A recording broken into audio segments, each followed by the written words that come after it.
Hello, this is Matt on the Moon Lambo channel, and boy do I have quite an update for you in this latest Moon Lambo hot jam. Just last night I recorded and published a video in which I covered a letter from Attorney John Deaton to Judge Torres in the SEC versus Ripple case, and Attorney Deaton was, and I'm not going to, I covered it pretty thoroughly last night, so I'm not going to rehash everything, but you do need to understand this. Attorney Deaton was asking permission to file a brief regarding an SEC expert who is named Patrick Doody. And this particular expert, who is hired and paid by the SEC, this guy is claiming to know the motivation of XRP holders when purchasing XRP. He claims to know why they're doing it. And so he also was seeking access to this alleged expert's report and deposition and testimony. So those would be sworn statements, right? So I covered that in great detail. Well, this video, frankly, I think is going to be even more interesting when it's all said and done. So check this out. I ain't going to tease you too much. This is incredible here.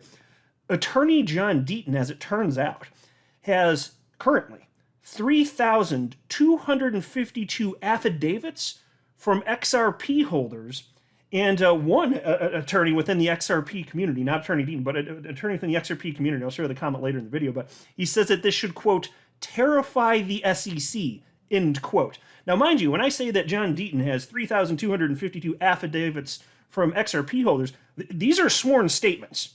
This is not some sort of casual mention, I use XRP for so-and-so, here's my real motivation. It's not just that. It's not just that. This is a sworn statement, so it's certainly a bit more powerful than just some sort of casual statement on any other topic. This is a big deal here, and the SEC could be in a whole world of hurt.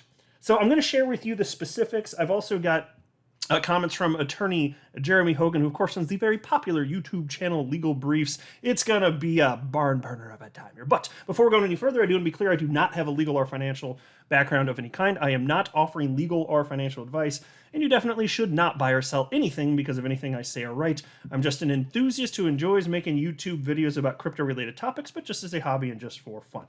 And so, again, I'm not going to rehash much at all from what I covered in the video. I just want to give you the bare bones. If you want the specifics, check out my video literally from just the other day. Not going to be hard to find, but I will cover certain parts of John Deaton's filing that I didn't cover in the other video because it's stuff in the footnotes. And my gosh, I think arguably, I think a lot of you are going to find that, frankly, to be even more interesting than a lot of the other stuff. And it's not to diminish, it's a fantastic letter. Please don't take that the wrong way. Fantastic.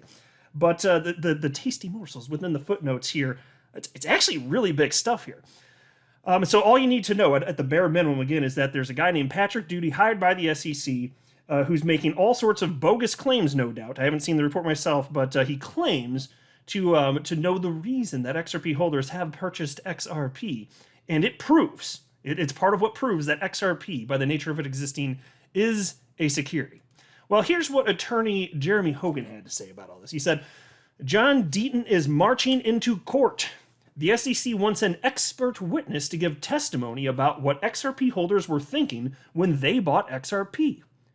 Deaton represents 67,000 actual XRP holders and wants to present what they were actually thinking. So, of course, the SEC opposes it. Yeah, so I'll just pause and note, I covered that in the video yesterday. Not surprising, the SEC is not fond of anything that attorney John Deaton is doing. I know, mind-blowing stuff. The SEC wouldn't want the investors that it's sworn to protect to participate in the case in any capacity. Of course they don't, right? And then attorney Hogan continues. Deaton wants to file a brief in a Daubert motion related to an expert hired by the SEC to discuss the motives of XRP purchase. So I'll just pause to note what he's talking about there is the alleged expert Patrick Doody, which is a hilarious name, by the way. And a Daubert motion, it's a motion that basically claims that whatever expert is in question, in this case is Patrick Doody, who wrote this expert report, allegedly expert report anyway. If you file a Daubert motion, it's basically claiming one of two things, that either the expert isn't actually an expert in their field, in which case this should be tossed out, or, and this is the second piece to it, it doesn't have to be both, it could be either of these, or it could be both, or could it be the case that the methodology used in whatever expert report they present to the court is flawed? And if it's indeed flawed, if the methodology doesn't work, you can get that expert thrown out. So this would be a big deal. So in fact, it's actually hard to understate how big of a deal that would be. So here's what attorney Jeremy Hogan said. He continues. He said, "This means that Ripple is trying to strike the witness altogether because his opinion has no reasonable scientific basis. It's a big motion because if the SEC is relying on an expert to say that reasonable XRP purchasers bought XRP relying on Ripple to increase its price, and the expert is stricken, how does the SEC prove its case? Especially if Ripple has 100 XRP holders saying otherwise." So that's the quote from attorney Jeremy Hogan there. And you'll see it's actually not just 100. It's 3,252, which is a gigantic number. It's an absolutely monstrous number. So if you're the SEC, you're going to have a bad time. I would not want to be forced to argue the position that the SEC attorneys are arguing here. Like, somebody drew the short straw. Whoever's involved in this case for the SEC, you drew the short straw, didn't you? Not going to be so fun. And then there's also this. Jeremy Hogan wrote, "I think the judge should grant John's motion because this is the exact issue she allowed him in for." Yeah, so I'll just pause to note. The judge made it pretty damn clear when allowing John Deaton to represent what is now over 67,000 XRP holders. It's because the perspective of those XRP holders is substantially different than the perspective of defendant Ripple. It's drastically different. And actually, check this out too. This is probably a good time to mention this. Let me pull up the actual letter here. There's a footnote, and I didn't cover this the other day, but this is incredible. It's right here where I'm waving. You can't see the footnote right there. And it reads as follows. This is absolutely beautiful, and it's amazing how quickly things have grown, or how much things have grown over the last 13 months or so. But here's what John Deaton wrote in the footnote. On April 19th, 2021, 6 XRP holders filed a motion to intervene representing a putative class of users, investors, holders, developers, content providers, and small businesses utilizing the digital asset XRP and the XRP ledger. At that time, proposed interveners had been contacted by more than 12,600 XRP holders respectfully requesting to be named co-defendants and wishing to join the proposed intervention. And so I'll just pause and note, here's a friendly reminder here. These were people asking to be sued by the SEC. That's astonishing. Because he wanted to get in the court. And ultimately, that's not what was granted. Ended up getting the status of amici curiae, which just means effectively friends of the court. So not actually named in the lawsuit, not included in that sense, but can have an impact nonetheless as amici. So when amici is referenced in any of this, to be clear, we're talking about the 67,000 plus XRP holders now. And so check this out. So again, a little over a year, there were 12,600 XRP holders asking to be named as co-defendants in the SEC versus Ripple case. And then John wrote the following. Today, the putative class has astonishingly grown to more than 67,300 XRP holders. Because all parties opposed class certification and due to concerns over delay, the court granted amici status to the XRP holders in their individual capacities. Although the public interest in this case, embodied by the 67,300 holders of XRP, cannot be overstated, amici continues to seek leave acting in their individual capacities. Think about that. In 13 months, going from 12,600 to over 67,300, like, no, the SEC is wrong and they're harming us.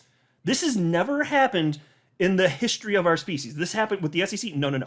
Nothing like this has ever happened. It can't be overstated how impactful this is. The judge is going to see this. It's a very, very, very big deal, to be super duper clear here. And Attorney Hogan here thinks that John Deaton's going to be granted his request. Attorney Hogan also wrote the following. And this is amazing. I absolutely love this. He wrote, "It's a little complicated to discuss in a tweet, but it's very well written." So he's referencing the brief from John Deaton here. "It's very well written, and this is the perfect issue for amici to assist the court. What were XRP purchasers thinking when they bought it, and what do they currently use it for? Also, footnote 3, this is genius." What's he referencing in footnote 3? Well, let me go ahead and pull it up on your screen right here. What page is this? Was that 4? I think it was, or was it 3? Let me double check that. I just don't want to read the wrong thing out of order anyway. I believe that was right. Yeah, there you go. The court's perception. Yep, got it. Okay, so check this out. This is it here on Here we go. Yeah, so it's at the bottom of page 3. It's this footnote right here. This is absolutely incredible stuff here. So here's what Attorney Deaton wrote in this footnote. The court's perception is accurate. For example, the amended complaint alleges defendant Garlinghouse stated he doesn't consider Bitcoin or XRP as currencies because he doesn't, quote, go down to Starbucks and buy a coffee with Bitcoin or XRP, end quote. Amici, however, use XRP as currency to purchase coffee, including at Starbucks. So, folks, one of the reasons this is clearly crucial is, again, to point out, Amici, again, so the 67,300 plus XRP holders, that's who Amici is. Their interests and the way that they're using XRP very different from Brad Garlinghouse, who is named as a defendant. Very different from how Ripple Labs uses XRP. Completely different. And so that's the point. The judge said, hey, we want Amici in the court, the XRP holders, to be represented here because their interests are different. And so this proves the point. Brad Garlinghouse said, I don't use it to buy anything. We're not, no. Well, that's different than what is being claimed by Amici. That's the way this is so brilliant. That's what Attorney Hogan was talking about here. Incredible stuff. Now take a look at this. And this is my favorite one, actually. Out of all the stuff in the footnotes, this is just beautiful, incredible stuff. Let me get my page pulled up here. But there's an attorney within the XRP community named Bill. His tweet's on your screen right now. I got a good bit of stuff from him, actually, here. And he wrote the following. He said, Attorney Bill said, John's letter to Judge Torres shows that on top of everything else he does, he has prepared 3,252 affidavits. Footnote 5 on page 4 of the letter should terrify the SEC. So what's footnote 5 on page 4? Well, I'm glad you asked. Or if you didn't ask, you're going to see it anyway. It's on your screen right now, in fact. But take a look at this. I absolutely love this. Reads as follows. The court views the amicus briefs as desirable because they represent third parties whose particular interests are echoed in broader public interests. Technically, that was footnote 4, but it flows perfectly into footnote 5, which is what Attorney Bill was talking about. And this is it. This is amazing. This is my favorite part of this video, I think. This is incredible. Check this out.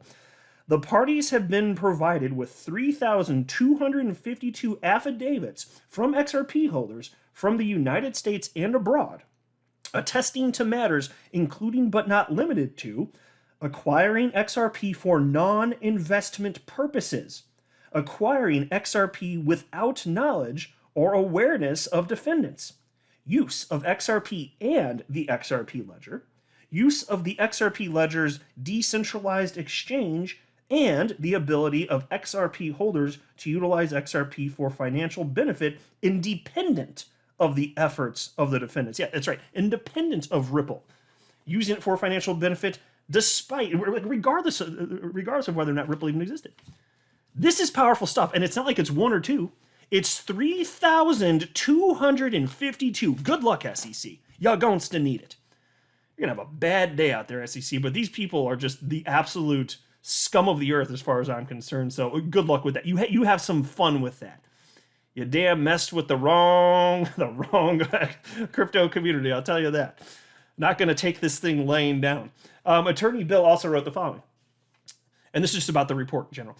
He said, from Attorney Deaton, the thing is that the SEC and their automatic refusal to give John access to the Doody report, and now designating it as confidential, has resulted in a letter in which the judge reads the footnotes and is made aware about the 3,252 affidavits and their significance, and that John is now representing 67,300 XRP holders. The judge knows these numbers now, which is a big deal. Hear, hear, my friend, indeed. I'm going to heart both of these. And then there was also this from Attorney Bill. He retweeted something from my fellow XRP YouTuber, Crypto Eddie, and what she was sharing is the expert report from Patrick Doody in the Telegram case. So as I mentioned in my video that I recorded and published last night, this isn't the first time that the SEC has hired Doody. They've hired Doody before.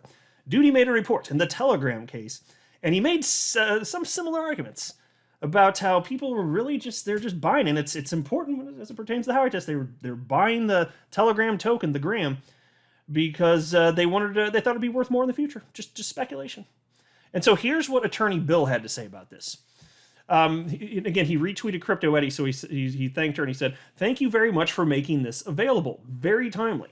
I wish to make 2 points about this evidence, which makes John Deaton's letter to Judge Torres so important, assuming Mr. Doody followed the same methodology for his report in the Ripple matter." Yeah, exactly. So he's going to be writing something presumably very similar, because he already found success in the Telegram case. He's probably going to write something super duper similar in the SEC versus Ripple case. So you can kind of glean some interesting considerations from this. And then Bill continues. He says, "Firstly, his opinion was on the perspective of a reasonable purchaser at the time of the launch of the Telegram blockchain. For XRP, this would be in 2012 and cannot necessarily be relevant for purchasers of XRP since the XRP ledger became fully functional in 2012. Particularly purchasers of XRP on secondary markets, which is the concern of John and his intended briefs. And secondly, if you consider this conclusion in his Telegram report I extracted, it is going to be very damaging for any such conclusion in his Ripple report if John has significant evidence that vendors accepted XRP as a form of payment if Ripple can use it. So Doody's Telegram report was directed to the reasonable expectation of profits factor of the Howey test. John probably has the evidence to hit Doody's report out of the park by showing consumptive use of XRP." Yeah, exactly. And then Bill tagged me. So if you're listening, Bill, thank you very much for tagging me along with a couple others. I do appreciate it. Great thread. Interesting take on this. It makes all the sense in the world. And I certainly do suspect that Attorney John Deaton, who has been arming himself with information and facts, cold hard facts, and he's on the right side of this damn thing, has been doing this for over a year now. The SEC, given that they're on the wrong side of this thing, the wrong side of history, they're really going to have a tough time. If their argument really is that XRP holders are solely purchasing XRP for the purpose of, or hope that it'd be worth more in the future, a prong of the Howey test, the expectation of profits, that prong of the Howey test, sure, some people do, but that's true of anything. There are some people that'll buy Beanie Babies as a library, in the SEC versus library case, the library pointed that out. And I mentioned that in a video the other day too. So there will be some people that could purchase anything, not just in crypto, because they think it's going to be worth more, sure. But what about all the people that maybe they think that, but what about all the other stuff and they're actually using it, consumptive purposes? Completely destroys the SEC's case. And then take a look at this from my fellow XRP YouTuber, James Rule XRP, who wrote the following, because he is using XRP. He wrote, "As a part of Amicus Curiae with 67,000 plus others with John Deaton and Crypto Law US," that's John Deaton's crypto law organization, of course, he writes, "I demand that the SEC, Gary Gensler, and its lawyers hear my story. Proof that XRP is not a security. I am solely paid in XRP as an income monthly and no other. I spend my XRP income with my Uphold and Global ID MasterCards for all purchases, bill payments, lawyer fees, etc. I purchased equity in the security/pre-IPO of Ripple via Link 2 with my XRP currency/income through Uphold. I send XRP, the currency, to my sister every Christmas so that she may purchase what she wants. I leave tips on YouTube with XRP, for example, on the chain. The YouTube channel, of course, I'm sure they're very popular. I'm sure many of you watch them as well. They put out good stuff." And then James wrote, "There is no logical reason that Ripple and holders of XRP should have been sued on December 22nd, 2020 by the SEC." And then James Rule XRP tags me along with a bunch of others in the community. So James, hope you're listening. Thank you very much. Very good to hear your story. So now imagine, not just that. So it's an excellent thread, of course, and I appreciate being tagged here. But now imagine, it's not just that. It's 3,252 individual people with stories like this. Good luck, SEC. You're going to need it. I'm just saying it. I'm not a financial advisor. You should not buy or sell anything because of anything that I say or write. That would be a very, very, very bad idea. Until next time, to the moon, Lambo.